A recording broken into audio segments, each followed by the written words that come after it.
ปีพุทธศาสนา2500 บาท69 บาทปีได้200 บาทเศร้านี้ปีก็สายแห่ง387 คู่ปีขีดวันที่11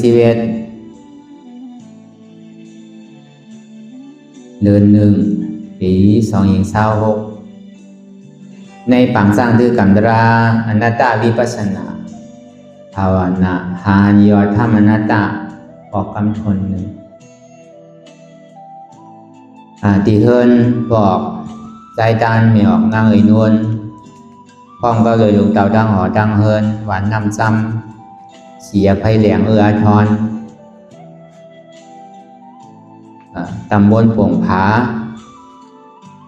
อำเภอเมษายจังหวัดเชียงรายในจึงไทยในก็เฮาที่ไหนมาสับเรียงรายจ้างดือกำอนัตตาวิปัสสนาภาวนาหาหันยธรรมอนัตตาในก็เป็นตอนการเตียนเฮาที่ไหนจ้างดือกำตารางในข่าวต่างเฮายามกับในเศร้า8 โมงต่อถึง10 โมงไปขึ้นในอ่อนดังสุดในก็เราว่าทั้งหมดทั้งเสียงนางขาไก่กุดขากวาทับต่างขาไส้ก็อะไรอย่างนั้นขาไส้ทับต่างขาก่อนในก็อะไรมือสองคอนต่างไว้เหนือตาเขาว่าอย่าไว้ตัวซื่ออย่าไปเคียงป้นอย่าไปหย่อนย่านป้นพอเขาเคียงป้นตีหนาในก็มันจังที่ถือเขากันสั่นให้ห้องให้ก็ในพอหย่อนย่านป้นตีหนาเนี่ยมันจังที่ถือเขาใครรับใครนอนพอเขาเคียงป้นก็ตัวก็เคียงใจก็เคียงอันพอหย่อนย่านป้นเนี่ยก็ตัวก็ย่านใจก็ย่านตาก็ย่านแต่ว่าเส้นตั้งสายกลางเนี่ยเป็นเส้นตั้งปิ่งยาเส้นตั้งปิ่งยาในอ่ำเคียงป้นอ่ำหย่อนย่านป้นในห้องเป็นเส้นตั้งสายกลาง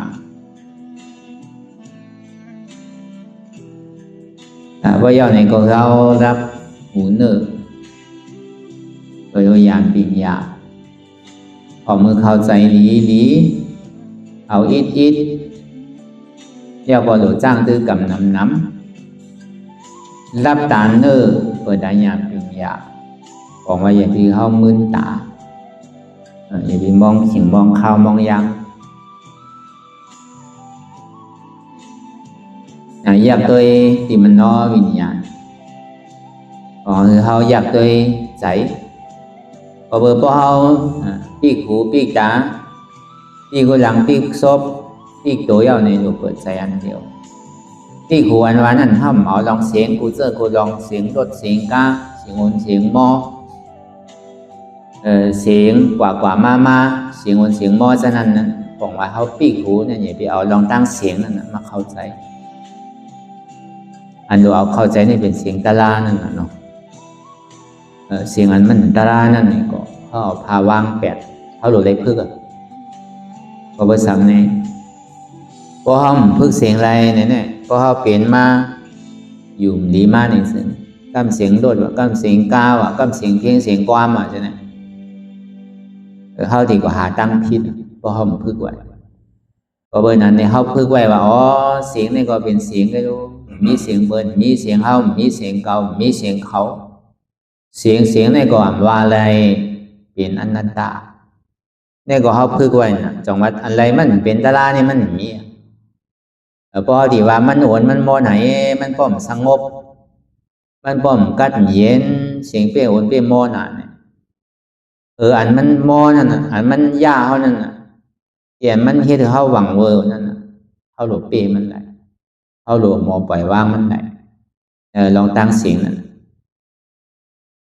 อันเฮือเอาปีกตาวันนั้นอันทางเขาเลยหันก้นมาเลยสังนั่นก็มือเหลียวมันตีเปลี่ยนอยู่นั่นเลยสังเลยก็คือเขาปีกแปดอย่าไปเอาลองทางอันเขาเลยหันอยู่นั่นเอามาเข้าใจทางนี่ก็มันมีทางเปิดทางเขามีทางเก่าทางเขาทางนี่ก็เป็นทางหลอกหลายๆกันนั่นก็ ว่าอะไรรู้ไหมเนี่ยเป็นอนัตตามันใครมาลอกไล่อะไรเนี่ยก็ห่างดีได้สังห่างดีได้สังอันนี้มีกันไรมาเนี่ยก็เพราะเขาปล่อยภาว่างใดลองตั้งห่างนั่นก็เขาก็ติดจับกับมันก็เบอร์นั้นแหละเขาก็หลงพึกไว้อย่างว่าคือเขาปีกตาก็ในเขาปีกคู่หลังเนี่ยอันเขาเลยเสียวนมหมูเลยสังเสียวอะไรที่มันเข้ามาในคู่หลังเขานั่นเหม็นก็ดีหอมก็ดีนี่ก็เพราะเขาพึกไว้เนี่ยก็เพราะหอมเขาทำจึกนะเพราะเหม็นเนี่ยเขาจึกนะเพราะหอมไม่เป็นล้อผ้านะเพราะเหม็นเขาเป็นต้อซ่านะหอมหนูดูหอมหนูก็ทำนมหมูนั่นก็ซ้ำเป็นหม้อห้าเป็นหมันนั่นจังว่าเพราะคือหลีแต่ก็ปีกไปได้ลองตั้งไอ้นมเตียนเขาเลยนมหมูนั่นพอเขาพื้นไว้ในซื้อมันใครมา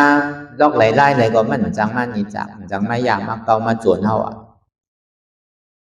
พอเขาปีกได้หุ่นหลังนั่นก็ในพอปีกไรซบเนี่ยลองกินลองอาหารราดตั้งกินเกิดเจียมป่นเกิดจางป่นมันจืดป่นมันเจียมป่นใช่ไหมดีกินนะทำเป็นล่อผ่านหนังเก่าบ่ดีกินทำเป็นต้อซ่าหนังเก่าดีกินหลูดีกินหลูเนี่ยทำเป็นหม้อห้าหมาหน้าหนังเก่าเพราะวันนั้นน่ะมันเป็นบ่อที่ให้เธอเกิดกิเลสหนังเก่าถึงว่ามันเรียกอยู่ห้องตั้นหูหันตั้นเจ้ามันเสียดายในเก่าเวลาพอมัน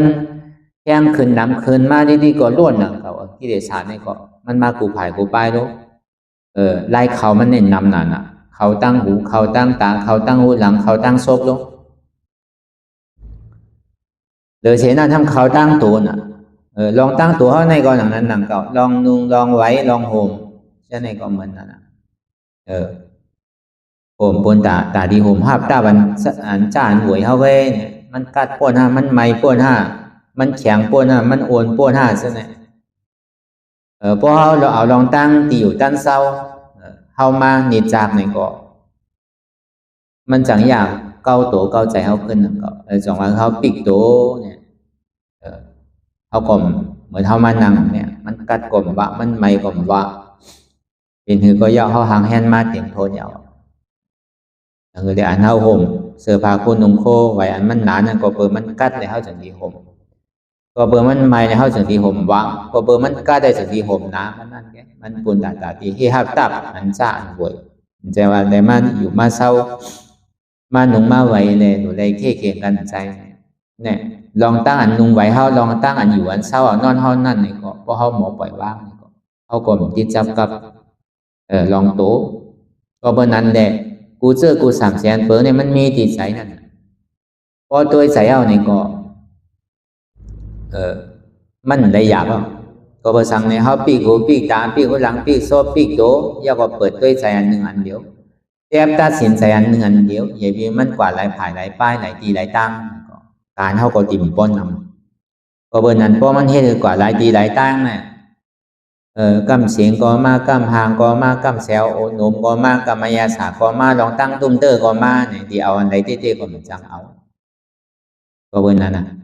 อย่างว่าก็คือดีเต้ก็อย่างที่มันปอกกับขึ้นเป็นมานั่นนี่ก็คือเขาหมอว่างดีใส่เนี่ยก็มันก็เย่ากว่ากันได้สุกซักได้เป็นเรื่องเป็นเล่าย้อนมันทางป้อมเป็นนั้นไหนจวนเนี่ยมันจวนอยู่ที่กับกำจวนตั้งหางกำจวนตั้งเสียงกำจวนตั้งไอ้นมกำจวนตั้งอายาสากำจวนตั้งนุ่งตั้งไว้มันจวนเฮากูวันเฮาเนี่ยจวนเฮากูวงจวนเฮากูเหลือนจวนเฮากูปีน่ะเฮาหามาคือก็บดย้อนมันเนี่ยก็เบิ่มบดย้อนจวนเนี่ยจวนลงที่มันจวนเฮาถึงวัน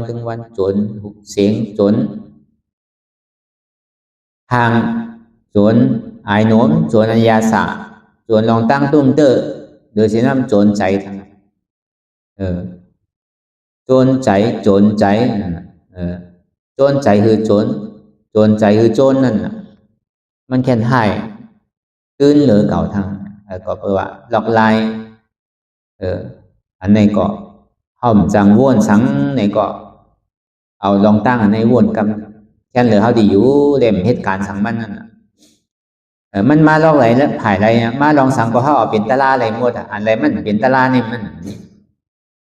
ถึงดีกำเนิดสุดมาเนี่ยก็เขาลงหมอปล่อยว่าง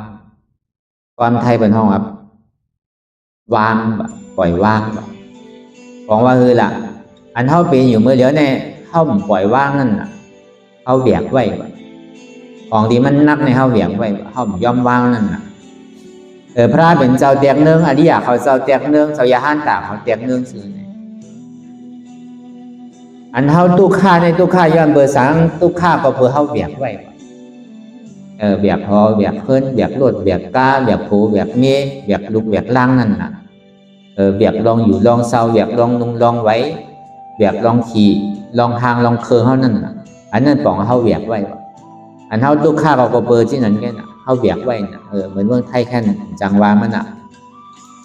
อันใดก็ซ้ำหลบผ่อนนู่นหนอซื้อกาก็หลบผ่อนกาซื้อรถเคืองก็หลบผ่อนรถเคืองซื้อเฮิรนก็หลบผ่อนเฮิรนซื้อเตอก็หลบผ่อนเติกน่ะ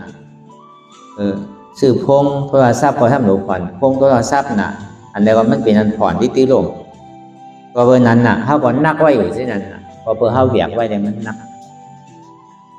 ก็เขาปล่อยเนี่ยมันก็เว้านั่นเพราะเขาปล่อยวางนั่นของเตียนเขาเบียกไว้มาในเตียนเขาความต่อถึงพองย่างอยู่เนี่ยเขาให้วางไว้กำเนี่ยในส่วนเขาให้การตลาดเนี่ยมันดีเว้าหมกก็คือในหลวงรอกาหลวงเนี่ยป้อมมีไผ่เอาเนี่ยมันดีเว้าหมกคือหมดอันมันตัวข้าในย้อนเปิดมีเปิดย้อนเปิดว่ามีเขาย้อนเปิดว่ามีเฮาย้อนเปิดว่ามีเขาก็เบอร์นั้นอนัตตานั่นหนังสือว่าวนลองเปิดมีเปิดวนลองเขามีเขาวนลองเฮามีเฮาวนลองเก่าก็มีเก่าในห้องอนัตตาในปองอาการปล่อยวางก็ว่าอนัตตาก็ว่าพอเอาในปาลีว่าได้ก็ห้องอนัตตาพอเอาความคือมันดีดูดีถอนนั่นนี่ก็ปล่อยวางก็ให้กันมันลึกปล่อยวางนะเพราะว่าอนัตตาเนี่ยมันพอเขาตีมีปองมันอย่างเป็นอนัตตาอย่างเป็นอนัตตาใจเก่าเนี่ยเขาตีมีปองเหมือนหนังเขาว่าปล่อยวางในเต้ก็อันเขาผู้ความมาต่อถึงพ้องยามเมื่อเดี๋ยวในเขาเบียกไว้เบียกเปิดเนี่ยมันกล้ามเบียกตัวเขาน่ะตัวเขาในก่อนนั้นหนังเก่าขึ้นดงกว่ามากก็เพราะใครเลือใช้เอานั่นน่ะเขาเบียกกองเขาก็ยังขยับเอาเขาส่งกับเบียกเปิดทางแค่นหยาบเลยทางนักเลยทางมันเบาอะไรอยู่บอกพอเบอร์นั้นเขามาจ้างซื้อกรรมตลานั่นนี่เพื่อควรตาดีปล่อยว่างของนักหลงเตียนเขาเบียกมาในเขาตั้งสังสารวัตถุค่าขันใส่เนี่ยอำดูว่าเมื่อป่วนมาเตอก่อนตั้งแต่เขาความมาต่อถึงเมื่อเลี้ยวมันเกิงมากันกูมือกูขิงกูข้าวยามอันไรก็เหมือนเก่าอายุอาสาเขาก็นำมาติ๊กมีหูก้อยหนกมาลอยมีตาก้อยบัวมาลอย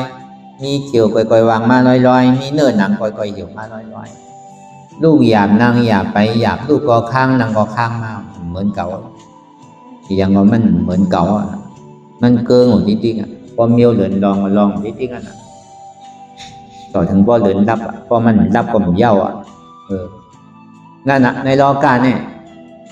ไปวันเท่าวันตายกันมันมีโจพรดีสังเนี่ยก็เปิดอันเท่าว่าก่อนกันมาเฮ็ดเหมือนเดิมเนี่ยหนึ่งเลยเข้าปกติเหมือนหลังเดินใหม่ถึงบอมมวนไว้นั่นเดี๋ยวเสียการตลาดเนี่ยมีอันใดแทงเอาแต่ที่ให้คือมันมวนไหลเหมือนหนังเดินคืนหนึ่งคำต่อถึงเดินม้วนนั่นก็เพื่อเข้าจ้างซื้อกรรมตลาดนี่ก็เหมือนนั่นก็เพื่อมันรับยาวหนึ่งมันติ่มรับทางมันม้วนยาวหนึ่งมันติ่ม